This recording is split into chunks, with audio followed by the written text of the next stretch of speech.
ये वीडियो है bank statement से रिलेटेड। पाकिस्तान के स्टूडेंट्स के 50% जो वीज़ाज रिजेक्ट होते हैं वो बैंक स्टेटमेंट की वजह से होते हैं। दो ही रीजंस होते हैं वीज़ा रिजेक्ट होने के, या तो बैंक स्टेटमेंट ठीक नहीं है या आपके डॉक्यूमेंट्स फेक हैं। इस वीडियो में बैंक स्टेटमेंट से related each and every detail आपको बताई जाएगी। ट्रांजैक्शन हिस्ट्री किसे कहते हैं, कैसे मेंटेन करनी है, बैंक स्टेटमेंट किसे कहते हैं, क्लोजिंग अमाउंट किसे कहते हैं, होल्डिंग अमाउंट किसे कहते हैं, और आपने किस किस तरीके से उसे लेकर चलना है। ये वीडियो आपके लिए निहायत इम्पोर्टेंट होने वाली है, क्योंकि ये आपको फ्यूचर रोड मैप देगी कि आपने अपने केस में बैंक स्टेटमेंट को कैसे मेंटेन करना है। और बैंक स्टेटमेंट वीज़ा फाइल की सबसे इम्पोर्टेंट डॉक्यूमेंट है। अगर आप इसको अच्छे से प्रिपेयर कर लेते हैं तो इवेंचुअली आपके वीज़ा लगने के चांसेस ज़्यादा से ज़्यादा हो जाते हैं, सब्जेक्ट टू कि आपके डॉक्यूमेंट्स फेक नहीं हैं। वीडियो को एंड तक लाजमी देखिएगा। कोई सवाल हो तो कमेंट में पूछ लें या दिए गए व्हाट्सएप नंबर पे टीम को रीच आउट कर लें। आपकी क्यूरीज का आंसर भी किया जाता है और आपको वे फॉरवर्ड बताया जाता है। बैंक स्टेटमेंट की बात करें तो बैंक स्टेटमेंट से मुराद कि आपके अकाउंट में कितने फंड्स आ रहे हैं, कितने फंड्स जा रहे हैं और कितना बैलेंस मेंटेन्ड है।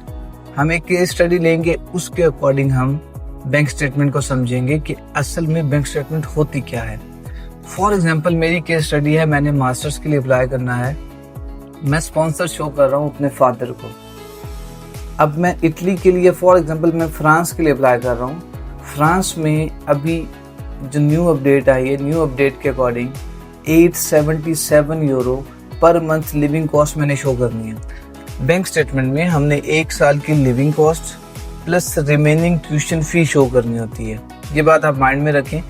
किसी भी मुल्क की बैंक स्टेटमेंट हमने कैलकुलेट करनी है तो एक साल की living cost plus remaining tuition fee हमने अपने अकाउंट बैलेंस में शो करवानी है। और हमने ये शो करवाना है कि हम इसको बियर करने के एलिजिबल हैं, हमारी सोर्स ऑफ इनकम और हमारे पास फंड्स जितने हैं कि हम इसको बियर कर सकेंगे। अब हम फ्रांस की मिसाल लेते हैं कि फ्रांस में 877 यूरोस पर मंथ हमने लिविंग कॉस्ट शो करनी होती है न्यू अपडेट के अकॉर्डिंग। पहले ये 615 यूरोस थे। 877 यूरो को जब आप 12 से मल्टीप्लाई करोगे तो ये साल की लिविंग कॉस्ट बनती है तकरीबन 10,500 यूरोस। 10,500 यूरोस ये आपने लाजमी शो करनी है plus remaining tuition fee. For example आपने किसी यूनिवर्सिटी में जा रहे हैं, आपका इनिशियल डिपॉजिट हो गया, रिमेनिंग डिपॉजिट रह गया आपका 5,000 यूरोस का।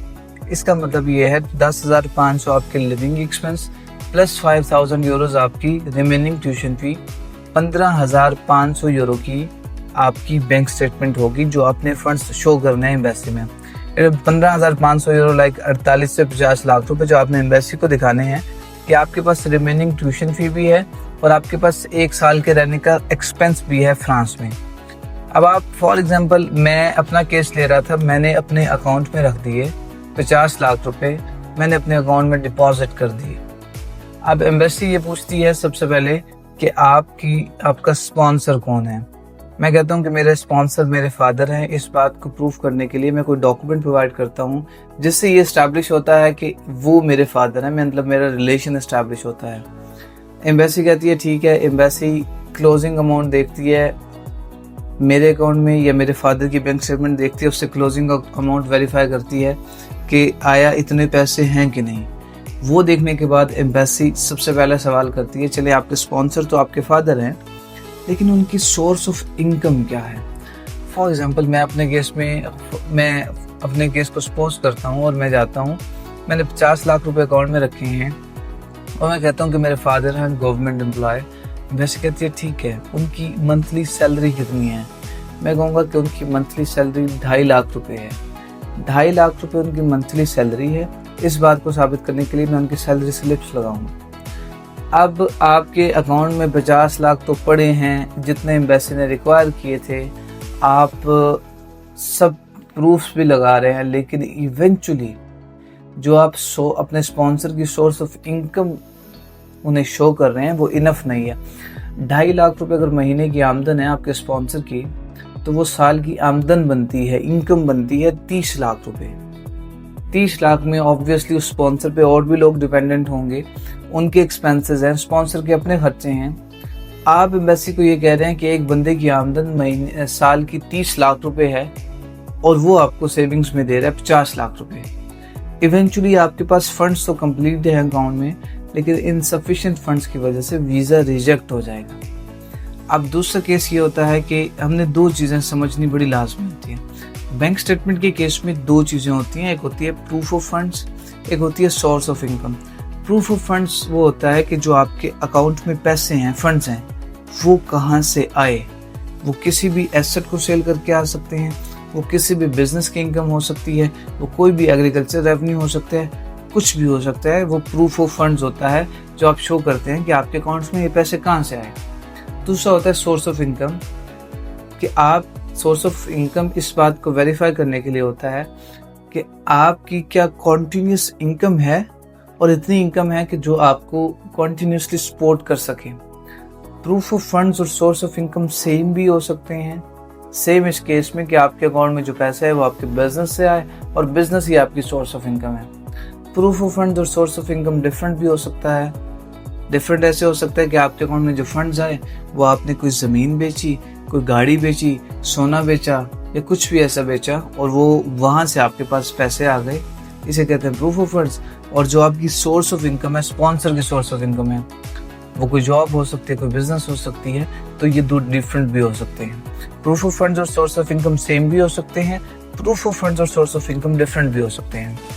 तो हमने इन अ नटसेल इस बात का ख्याल रखना है कि जब हम एम्बेसी को फंड्स शो कर रहे हैं, जब एम्बेसी आपको रिजेक्शन देती है कि insufficient funds and your visa is rejected, इसका मतलब ये नहीं होता इनसफिशिएंट का कि आपने अकाउंट में एम्बेसी की रिक्वायरमेंट के मुताबिक पैसे नहीं रखे। फॉर एग्जांपल एम्बेसी ने रिक्वायर किया कि आपने 50 लाख रखने हैं, आपने 60 लाख रखे, फिर भी इनसफिशिएंट फंड्स का आ गया। उसका मतलब ये होता है कि जो आप स्पॉन्सर की सोर्स ऑफ इनकम शो कर रहे हो या आप जो प्रूफ ऑफ फंड्स शो कर रहे हो वो बड़े इनकंसिस्टेंट हैं। उससे ये बात साबित नहीं होती कि आपकी सोशो इकोनॉमिक स्टेटस आपका माशरे में ऐसा है कि आप उस लेवल के फंड्स को अफोर्ड कर सको और वो एम्बेसी में शो कर सको। आपने इसको किसी तरीके से डिसीव किया है, इस वजह से इनसफिशिएंट फंड्स का लगता है। आपके अकाउंट में अगर 7 करोड़ 8 करोड़ भी पड़ा है, पिछले 2 साल से पड़ा है, but you are unable to justify कि वो कहाँ से आया, कैसे आया, eventually your visa will be rejected. इस बात का ख्याल रखना है। बैंक स्टेटमेंट बड़ी इंपॉर्टेंट है। हमने समझ लिया कि दो चीज़ें हैं, प्रूफ ऑफ फंड्स और सोर्स ऑफ इनकम। अब आइडियली मैं आपको बताता हूँ कि हमने अगर फ्रांस की 50 लाख रुपए के हमने फंड्स रखे अकाउंट में, तो हम इसे जस्टिफाई कैसे कर सकते हैं। अव्वल में तो फंड्स रखने का तरीका होता है कि हमने फंड्स ट्रांजैक्शंस में रखने हैं, कितने महीने के अरसे में कंप्लीट करने हैं, और हमने इनफ्लो कितना रखना है, आउटफ्लो कितना रखना है। फॉर एग्जांपल एक केस लेते हैं प्रूफ ऑफ फंड्स का और सोर्स ऑफ इनकम का, जिसमें वो दोनों सेम होंगी। एक केस लेते हैं प्रूफ ऑफ फंड्स और सोर्स ऑफ इनकम जिसमें दोनों डिफरेंट होंगी। पहले डिफरेंट वाला केस लेते हैं। आपके अकाउंट में पैसे आए 50 लाख रुपए। 50 लाख रुपए आपने 1 या 2 इंस्टॉलमेंट में अकाउंट में डिपॉजिट कर दिए। डिपॉजिट आपने करने हैं या तो कैश के जरिए डिपॉजिट करने हैं, या जिस भी बंदे के अकाउंट से आए आपके अकाउंट में उसकी एक फर्दर हमने जस्टिफिकेशन देनी है कि उसने हमें ये पैसे क्यों भेजे। मेरी रिकमेंडेशन ये होगी कि आप कैश के जरिए डिपॉजिट करें अपने अकाउंट में। फॉर एग्जांपल 50 लाख रुपए आपके अकाउंट में कैश के जरिए डिपॉजिट हो गए, 2 इंस्टॉलमेंट्स में हो गए। एक इंस्टॉलमेंट 30 लाख की होगी, एक इंस्टॉलमेंट हो गई 20 लाख की। अब आपने एम्बेसी को जस्टिफाई करना है कि आपके अकाउंट में इतनी बड़ी ट्रांजैक्शंस तो क्यों हुई। उसको जस्टिफाई करने के लिए फॉर एग्जांपल आप लैंड की सेल डीड बनाते हैं कि हमारे नाम ये प्रॉपर्टी थी, क्योंकि पाकिस्तान में लोगों के सबसे बड़े एसेट्स या तो लैंड्स हैं, या सोना है, या गाड़ी है। ये 3 चीज़ें बड़े एसेट्स हैं पाकिस्तान में लोगों के। पाकिस्तान में लैंड्स को एक बड़े अच्छे एसेट के तौर पे गिना जाता है और ये बात एम्बेसी को भी पता है। अब आपने 50 लाख रुपए की जस्टिफिकेशन ये दे रहे हैं, जो 30 लाख रुपए आए कि आपकी टोटल लैंड थी, उसमें से आपने एक हिस्सा बेचा, 50 लाख रुपए का वो बिका या 55 लाख का बिका, और 2 इंस्टॉलमेंट्स में आपके अकाउंट में फंड्स डिपॉजिट हुए। फॉर एग्जांपल मैंने लैंड बेची आमिर को, आमिर मेरे पास आया और आमिर ने कहा कि मैंने आपसे लैंड खरीदनी है। आमिर ने मुझे बयाने के तौर पे कंफर्मेशन के लिए आमिर ने मुझे पैसे दे दिए 30 लाख रुपए, ताकि मैं कहीं और डील ना करूं। और उसके बाद जब मैं गया हूँ, मैंने रजिस्ट्री की है, आमिर के नाम ज़मीन करवाई है, तो उसने मुझे 20 लाख दे दिए। एम्बेसी के सामने जस्टिफिकेशन बन जाएगी कि लैंड बेची थी। ये 2 तरीके से हमारे पास ट्रांजैक्शंस आई और ये हमने एज इट इज़ डिपॉजिट कर दी अकाउंट में। 2 तरीके से हमारे पास ट्रांजैक्शंस आई और हमने ये एज इट इज़ डिपॉजिट कर दी अकाउंट में।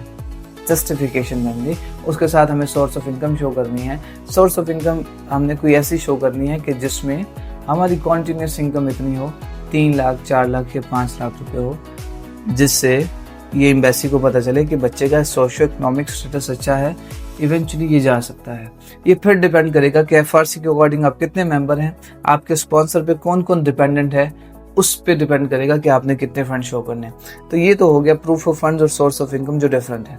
अब प्रूफ ऑफ फंड्स और सोर्स ऑफ इनकम जो दोनों सेम है, फॉर एग्जांपल मेरा एक बिजनेस है, मैं अपने आप को सेल्फ स्पॉन्सर शो कर रहा हूँ, मैं स्पॉन्सर हूँ, मुझे स्पॉन्स करें, और मैंने अपने अकाउंट में, मेरी आमदन है महीने की 6 लाख रुपए। 6 लाख रुपए मेरे अकाउंट में आए हैं। 6 लाख रुपए में से एक महीने का मेरा एक्सपेंस हो रहा है उस अकाउंट से 70,000, 80,000 या 1 लाख रुपए। 5 लाख रुपए मुझे बच रहे हैं। फिर मेरे बिजनेस से मुझे अगले महीने 6 लाख रुपए आते हैं, मतलब 6 लाख या उसके इर्द गिर्द। जो प्रॉफिट होता है वो हर महीने सेम नहीं रहता, या तो वो थोड़ा सा ज़्यादा होता है या थोड़ा सा कम होता है। एक एवरेज हम निकालते हैं प्रॉफिट की। तो अगले महीने भी 6-6.5 लाख रुपए मेरे अकाउंट में आए।